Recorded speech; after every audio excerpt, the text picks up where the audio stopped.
కూటమి ప్రభుత్వం వచ్చిన తర్వాత ప్రభుత్వం కీలకంగా తీసుకున్నటువంటి అంశాల్లో ఒకటి అమరావతి నిర్మాణం. సో దీన్ని చాలా ప్రతిష్టాత్మకంగా తీసుకుంది. ఎట్టి పరిస్థితుల్లోనూ ఈ 5 ఏళ్లలో అమరావతి రాజధాని నిర్మాణం కంప్లీట్ అవ్వాలనేటువంటి దృక్పథంతో ప్రభుత్వం ముందుకెళ్తుంది. అయితే దీంట్లో భాగంగానే రాజధాని ప్రాంతానికి అలాగే ప్రభుత్వ కార్యాలయాల్లో రాజధాని నిర్మాణానికి సంబంధించి అమరావతిలో కీలకమైనటువంటిది సిఆర్డిఏ.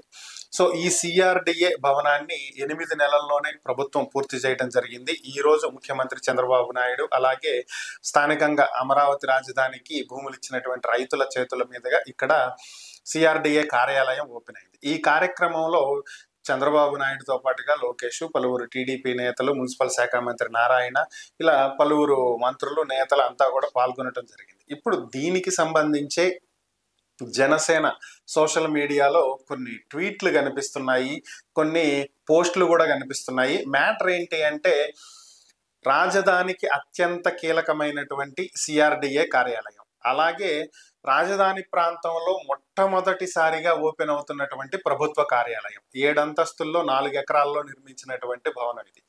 సో ఇలాంటి మొట్టమొదటి ప్రభుత్వ భవనం ఓపెనింగ్, అలాగే కీలకమైనటువంటి భవనం ఓపెనింగ్ లో డిప్యూటీ సీఎం పవన్ కళ్యాణ్ ఎందుకు లేరు? ఇలాంటి కీలకమైనటువంటి ఓపెనింగ్ లో ఆయన ఎందుకు ప్రభుత్వం పక్కన పెట్టింది? పవన్ కళ్యాణ్ వాంటెడ్ గా పక్కన పెట్టారా? ఈ కార్యక్రమం అంతా ఒక టీడీపీ కార్యక్రమం లాగానే జరిపారు. ఎందుకంటే జనసేనకు సంబంధించినటువంటి నాయకులు, మంత్రులు ఎవరూ కూడా ఇక్కడ కనిపించలేదు.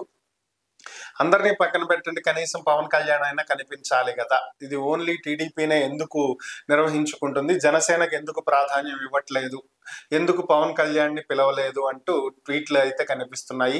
సోషల్ మీడియాలో కొన్ని పోస్టులు కూడా కనిపిస్తున్నాయి. జనసేన కార్యకర్తలు అయితే దీని మీద గట్టిగానే పెదవి విరుస్తున్నారు. మరి దీనికి ప్రభుత్వం ఏం చెప్తుందో, పవన్ కళ్యాణ్ ఎలా బుజ్జగిస్తారనేది చూడాలి.